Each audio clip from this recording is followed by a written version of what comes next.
Good evening and welcome to another episode of Que-stead-Que. What you gonna do? I don't know, but something's gonna grow. Hey everybody, how are you doing on this fine evening? Well, today it was hot, but it's been very windy today. In fact, you're gonna hear the wind whipping up as I talk here. So, yeah, and because of that, my sheets and stuff wouldn't stay up, so I brought in some extra wood that I was going to use to frame a door for the greenhouse. Oh, that's not happening. So I brought in a couple of the smaller pieces, and that's how I got the shade stuff to stay up for now. Yep, did my budget today because, you know, my credit union, they always post my pending amount and everything, and it kind of fluctuates because it's my retirement. Not to get too technical here, but anyway, it's a little more than what I had anticipated. Every now and then we get what they call a 13th month, and so they divide that month amongst your 12 months that we get our retirement per year, and so that allows you to get a little more money when they divide it that way. So this happens to be what they call a 13th month. That's what we call it because we never know when it's going to happen. And when did it last happen? I think it happened like in December, usually December, and that's usually when we get the biggest 13th month. But this time, it's just a small one, but it's enough to allow me to do a few extra things that I wouldn't have been doing otherwise. So when I made out my budget, I said, okay, I can almost finish up here. So what my plan is for next week, first of all, you know, the trip, of course, for my cousin's funeral. Then after that, once I get back, then I will begin to plan out what I'll need to buy and things like that. First of all, I'm going to save my retirement because I get my regular pension or Social Security in 1 week, so I may as well wait that week. And once I do that, then I'll just pool the money together to have more for next month. So what I'll do is do that next week. But one thing I plan to do, first of all, I plan to get the wood slats to go up on the roof because my tarp, it has been blowing. I know it's not going to go anywhere, but it's blowing. And so that wood will help with that because it's going to tighten things up a little bit. I noticed that the greenhouse is beginning to settle because it seems to be sitting a little lower. So I want to hurry up and get that wood up, and I want to hurry up and get that rope, you know, around the tarp on the outside of the greenhouse. So I'll be getting the wood. The other thing that I plan to do is get that plastic so I can start killing off the grass and whatnot. So that's on the agenda to do. And let's see, I think, and the wood for the deck. So I want to get all that done so that that stuff can be here. You know, everything that I need will be here so that when I get ready to get started, you know, it's already here. Okay, so as you can see on yesterday, this is what I did.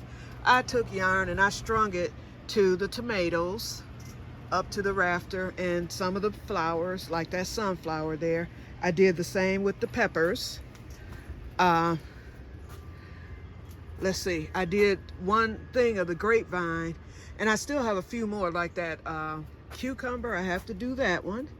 I did these tomatoes here, and I definitely did my blackberries back here because those canes are fairly long, so I strung those up so that they can, you know, the blooms can come through easily. And look at the strawberry. It's shooting off yet another runner I see. So that is a mother plant for sure. So I'm happy. It's going to really grow for me this year, whether it gives me strawberries or not. And these are getting bigger and healthier. The tomato, the flowers are doing really good on the green zebra and the Cherokee purple. I've got a pepper coming. Hold on. Or a bloom coming on this pepper here, as a matter of fact. This is an Aju, I believe it's an Aju du Soleil. Yep. Sure is. So I have a pepper getting ready to flower there. My lettuce is growing back. Y'all know I harvested that last Friday. Everything's doing good. Grapevines, everything. I'm losing a squash plant. See, I had just told my sister I would give her one. And so I'm gonna cut this. Those leaves that are struggling, I've done everything. I've watered, I've done everything, but those started stressing earlier in the week. The rest of my squashes did not. So I don't think those leaves are gonna bounce back, so I'm gonna cut them. And see, the new ones are already growing in, and those are nice and healthy. So to take the energy, to give energy to the newer leaves that are coming in, I'm gonna cut off the ones that are stressed there. And sorry, Sherry, but you're getting that one, okay? And she's good at, you know, she has a green thumb, so she'll be able to, you know, get it going. Uh-oh, I lost one of my tomato vines. I mean, tomato strings. I'll get that later. Also, I made the strings adjustable too, so I didn't tie them in a knot or anything, because as the plant grows, I left a lot of extra strings so that if I need to tighten it up, I can do that, or, you know, adjust accordingly. I'd rather do it that way, but as you can see, or as you just saw, strings fall. So let's see, eggplant really doing really well. Gotta water this basil again. I just watered it this morning, but he needs more. It is 70 degrees in here, which is wonderful. Everything else is doing good. And yes, I did move the raspberry, and actually it works out well in this spot. It's not hitting up against my arm or anything when I sit down. And the other raspberry, I actually moved the bigger one to the back, and the little one is in the front, blocked, but that's okay. It's not putting off anything this year anyway. And so my cherry tomatoes, they flowered really well. They're doing good over there.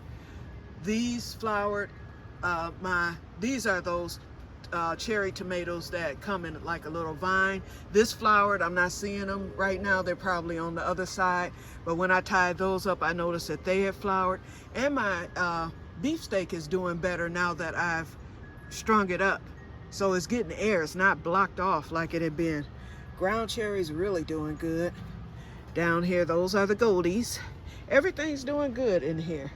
Okay, so the big job for today, because I did do something today, which you all are gonna be surprised about, and I'm actually surprised about, but before I show y'all what I did, let's see what else I did. Here comes the wind, y'all. It's been blowing my umbrellas and everything. Blew this one right out of the base. So I hope it don't do it again. I might have to let it down. In fact, I think I will. Okay, first thing I did was I brought more clips out for this table, because I only put 4 on yesterday because that was all I had outside, and I didn't feel like going back in to do that on camera. So I brought some more clips out, and I clipped this table down a little bit better. And I'm gonna buy some true clips. Those are tomato clips that I have, and so far nothing has bothered it. Okay, so now on to what I did today. I prayed and I said, okay, God, make this easy on me. Let me figure out a way. So I decided to get my trees moved. And I did just like I did for the cherry trees, but then I learned what I did. I let them dry out a couple of days first. I didn't water them for a couple of days. And so by not doing that, I was able to loosen the dirt in the trees, and they moved easily. I was able to just slide them. I mean, it was so simple. And so, bad news, I've lost. So let me do my song. Dun, dun, dun, dun, dun, dun, dun, dun, dun, dun, dun, dun, dun. I lost all pears. Remember, I had 22 on this tree, and y'all saw the pears, so y'all know I had them. I had 22, and then I had a few on that one. Altogether, I think I had like 26 pears, 4 on that one and 22 on this one. Lost every one. I saw the dead pears. A lot of them had fallen into the net, and a lot of them had fallen to the ground. That was the end of it. And I know why that happened. It was my fault. I couldn't even be upset. No squirrel or anything had bothered the trees. What happened was I did not fertilize in the fall. I did not fertilize this spring. I did nothing. I neglected the trees, so now I'm paying the price. And that's my fault. So I took the netting off, and I said, I'll just let the tree, you know, rest for the summer. But this fall, you can best believe I will be pruning, because I didn't even prune last fall, and I should have. But I'm gonna make sure that I prune, and I'm gonna make sure that I fertilize it really, really well, so that when it goes into dormancy for the winter, it'll be ready to go next spring. Same with this one. Exact same thing, as well as with the peach tree. So what I did was I mulched them. I did loosen the dirt. I didn't fertilize. Maybe I should have, but I said I can just wait till the fall, because nothing's coming. It's not going to give me fruit this year. Boy, I messed up 26 pears. That was food, y'all. So you live and learn, huh? But anyway, I mulched them all up, and I'll show you the peach tree in a minute. Anyway, I did all that in preparation of, number one, I'm going to be killing off this grass here on the side. I'm going to be mulching around the keyhole garden, and I'm considering cementing in the bricks. I don't know, because I know it's going to be here for my lifetime, but I just didn't want for someone later to move in here and then be stuck with that. So I might mud it. Instead of using cement, I can use regular mud, something that could be knocked down. I guess cement could be knocked down too, but I wouldn't want anyone to go through that. But definitely, you know, I'm keeping this keyhole garden. So, or either I might be able, once I kill off the grass and mulch and stuff, I might be able to stack these bricks better, especially since the trees are now gone. I can get behind it, walk around it. And I think I might, you know, restack them, because they're looking kind of rugged right now. I don't like how it looks. And it looked a lot more polished when I first built this. So it's just a matter of things shifting around. So I'm gonna get it. Okay, the Eva potatoes from Que-stead-Que seeds are starting to sprout. I have one up there. See, I just loaded my compost the other day, my scraps. And see how those potatoes have come up? I've got one right there. I've got a couple here. And I know there's going to be a few more coming over that way. And this is one of them, because remember, this pole is where it stopped. And I think that's the first one. I can tell the Que-stead-Que, and this is a Que-stead-Que. I can tell the Que-stead-Que from mine. Mine were just regular scrap refrigerator potatoes, and see how they look. But the ones that are the Eva variety, they have a totally different look to them from my scrap ones. So they're mixed together. We're gonna see how they work out, okay?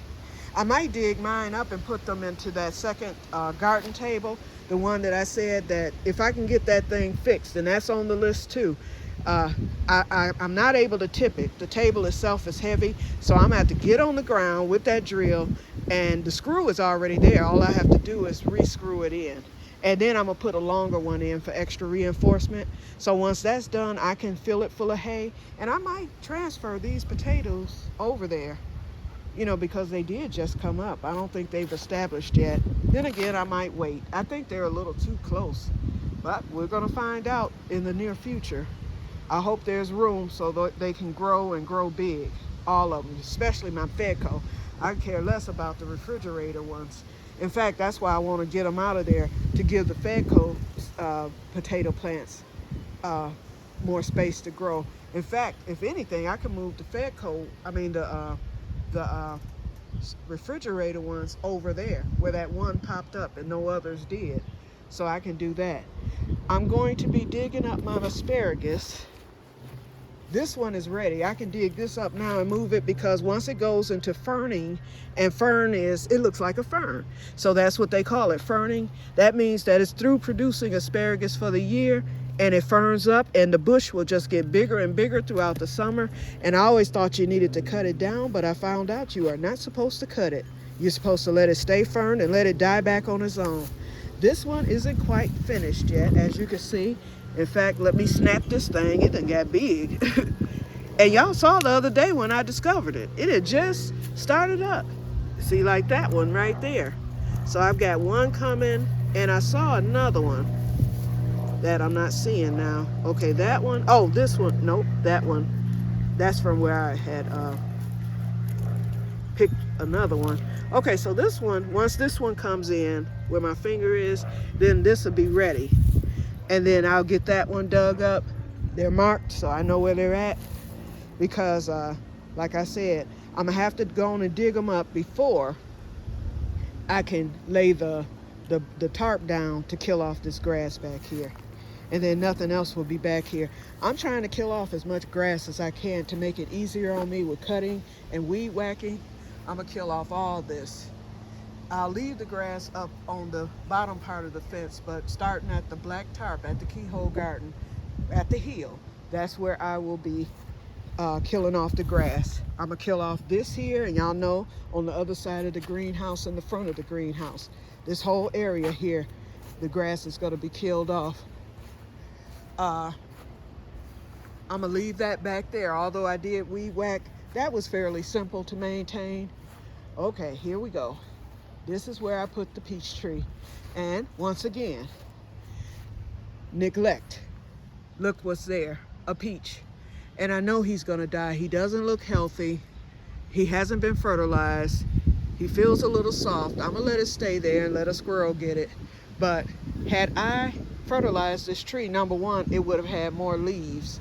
And number two, because the leaves are just now starting to kind of grow back. And number two, it wouldn't look like this. It's looking kind of sick right now. So I'm gonna prune it up real good. I do have new growth on it, because you can see. So I'm gonna let it grow over the summer, and then I'll prune it back. There's another new branch. I'll prune it back this fall, and then next season it should come back a little healthier and a little bigger.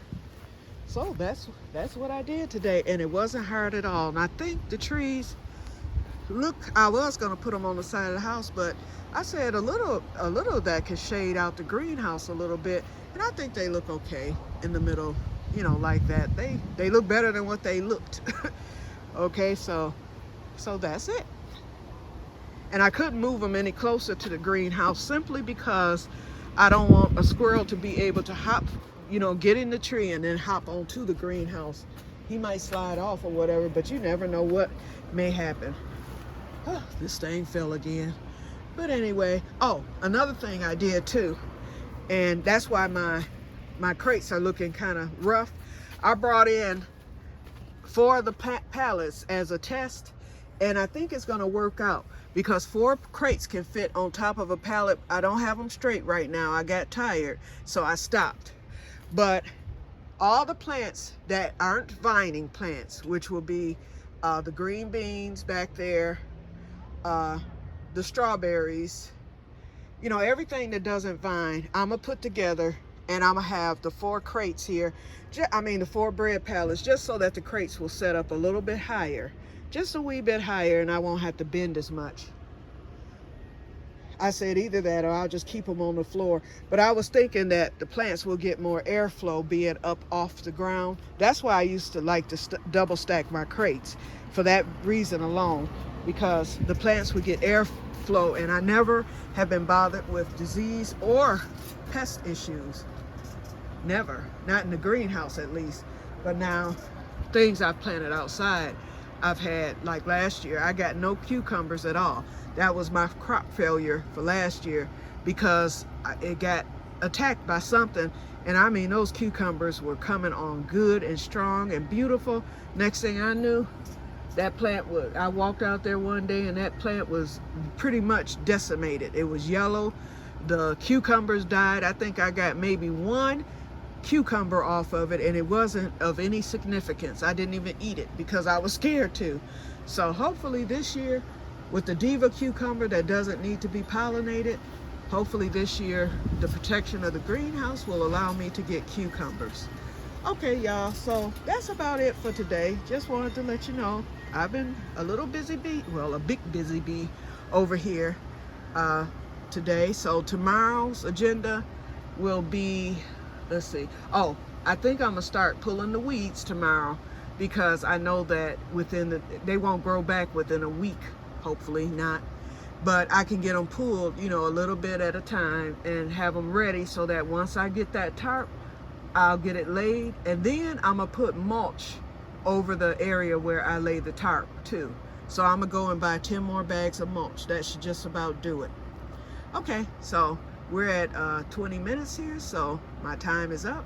So you all have a wonderful evening, and may God bless you all. Bye-bye. And Diana, I'm jelly, girl. I'm jelly over that itchy, kitchy, whatever it's called, persimmon tree. Oh, but mine is coming along. And where did you order it? Because I like that size. It's not a baby, but yet and still it's not. It's going to give you some fruit probably this year. Or no later than next year. But that was a nice size. That's the size that I want. And I can put it right here in the greenhouse. I'm going to have to make room for it. But, oh, that wood just fell. Yeah. And hear how the greenhouse is creaking, y'all? So that lets me know if it wasn't shored up, I would be scared for collapse, because this wind is blowing at least 40, 50 miles per hour. It's been like this all day. But it's supposed to calm down tomorrow, and it's supposed to cool off. It's cool now, actually. It cooled off early today. Okay, I'm beyond 20 minutes, so let me get off of here. You all have a wonderful evening, and may God bless you all. Bye-bye.